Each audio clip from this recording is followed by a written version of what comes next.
Welcome to మీ TV news. నేను మీ Chaitanya Jyothi. Motivate, educate, entertain. ఇప్పుడు ఆర్కే స్టీల్ ప్రొఫైల్స్ మన కల్వకుర్తిలో.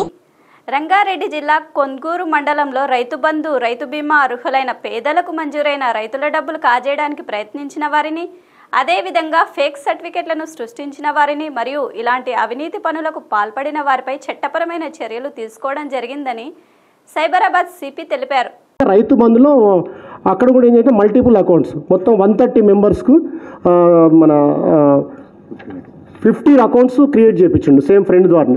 అతని వైఫ్ అందరు కూడా చేసేసి మొత్తము అక్కడ కూడా ఈచ్ కొందరికి అది రావడం. దాన్ని కూడా ఏం చేసిందంటే దాదాపుగా 2000 మందివి అక్కడ కొందూరు మండలంలో ధరణి పోర్టల్లో ఉన్నది అందులో. కానీ బట్ అతను అప్లై చేసుకోలేదు. అందరు అప్లై చేసుకోరు, అందరు కూడా రైతు బంధు వాళ్ళు అందరూ అప్లై చేసుకోరు. సో కొంతమంది మాత్రం అప్లై చేసుకునే డీటెయిల్స్ కూడా ఇంత దగ్గర ఉన్నాయి. అప్పుడు వాటిని ఇంట్లో ఇన్సర్ట్ అందులో అప్లోడ్ చేసేసిండు ఆయన. మొత్తం ఆయన్ని అప్లోడ్ చేశారు. మొత్తం ట్యాబ్ ఉంటుంది. తర్వాత సెల్ ఫోన్స్లో ఆయనకు లాగిన్ ఐడి ఇచ్చారు. ఆ లాగిన్ ఐడితో అంత పెట్టేసేసి ఆయన దానికి దాంట్లో ఏం చేశారంటే అకౌంట్స్ ఎవరైతే ఇతను పెట్టిన అకౌంట్కు ఆ రైతు బంధు అకౌంట్ హోల్డర్లో ఆ అకౌంట్ నెంబర్ను ఇన్సర్ట్ చేస్తాడు. అక్కడ నుంచి డబ్బులు డైరెక్ట్గా అకౌంట్లో పడుతుంది. అక్కడ నుంచి ఇతనికి ఉన్నటువంటి సెల్ ఫోన్లో మెసేజ్ రాగానే ఇతను డబ్బులు వస్తుంది. అట్లా అది కూడా దాదాపుగా 1 crore రంగా తీసుకున్నాడు. తీసుకొని దీన్ని ఏం చేశారంటే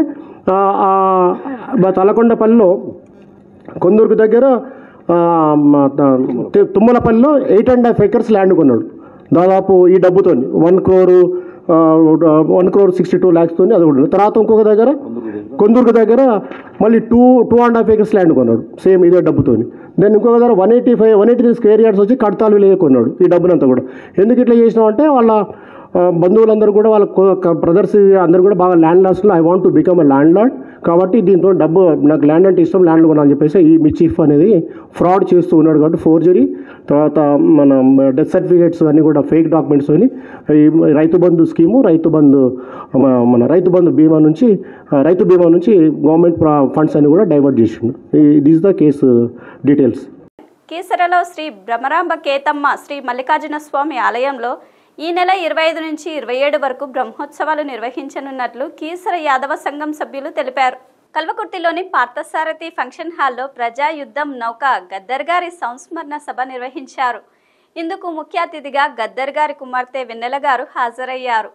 పాయిళ్ల గోపాల్ గారు సభాధ్యక్షత వహించారు. మరియు MLA Kasireddy Narayanareddy, ZP vice chairman Thakur Balaji Singh, మాజీ సర్పంచ్ బృంగి ఆనంద్ కుమార్, శేఖర్, సైదులు యాదవ్, బొల్లె జగన్, ఆంజనేయులు, మాలిక్, అబ్దుల్, రాజేందర్, శ్రీకాంత్ రెడ్డి, సురేందర్ రెడ్డి, సదానందం గౌడ్ మరియు కాంగ్రెస్ నాయకులు తదితరులు పాల్గొన్నారు.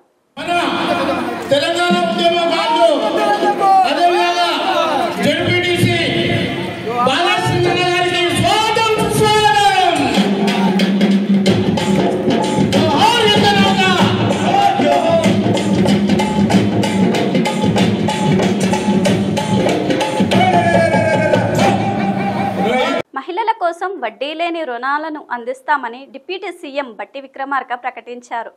గత 10 ఏళ్లుగా బీఆర్ఎస్ పార్టీ ఈ స్కీమ్ను పట్టించుకోలేదు. స్వయం సహాయక బృందాలకు అందించే ఈ స్కీమ్ను అతి త్వరలోనే ప్రారంభిస్తాం. లక్షల మంది మహిళలకు ఈ పథకంతో లబ్ధి చేకూరుతుంది అని ఆయన వెల్లడించారు. అటు 43,000 మంది సింగరేణి కార్మికులకు 1 కోటి విలువైన ఇన్సూరెన్స్ అందించే కార్యక్రమానికి రేపు శ్రీకారం చుడతామన్నారు. Thanks for watching. చూస్తూనే ఉండండి మీ టీవీ న్యూస్, మీకోసం మీతోనే మీ టీవీ న్యూస్. అన్ని రకాల సమస్యలని మొత్తం అందరికీ తెలియజేస్తూ ప్రజల్లో అవేర్నెస్ తీసుకురావాలి. అన్ని రకాల మీ టీవీ అనేది అందరి టీవీ లాగా ఉండాలని